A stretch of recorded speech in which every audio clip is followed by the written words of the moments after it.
Beauty is in the eye of the beholder. What is beautiful to some might be ugly to others. Could morality be relative the way beauty is? And what are some problems that arise in claiming that morality is relative? Hi, I'm Pete Mandic, and this is a Mind Chunks moment. Subjective relativism holds that moral truths are relative to what individuals believe. Cultural relativism holds that moral truths are relative to what cultures believe. This means that an action is morally right if endorsed by a person or culture, and morally wrong if condemned by a person or culture. There are no objective moral truths. Moral relativism seems to give rise to several problems.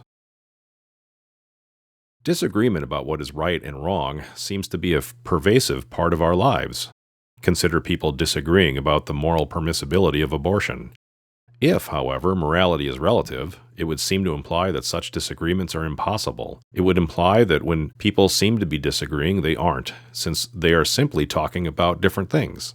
They are talking about their approval and disapproval, their respective likes and dislikes. They are not really disagreeing on an issue, just as they would not be disagreeing if one said he hates pineapple pizza and the other said she loves it. A closely related problem with moral relativism is that it would seem to rule out the possibility of moral criticism. If, for example, someone finds themselves in a culture that doesn't grant voting rights to women, then they have no basis for claiming the culture to be mistaken. Yet another problem with moral relativism is that it would seem to make moral progress impossible. On the face of it, it would seem that societies made genuine moral progress when they grew to abolish slavery or remove racial and gender restrictions on voting rights. However, relativism would seem to imply that this isn't progress. It is instead mere change, with no point in the timeline being morally better or worse than any other point. It's like clothing fashion then. People used to like bell-bottoms, then they liked skinny jeans, and none of a period's taste in fashion is objectively better or worse than any other.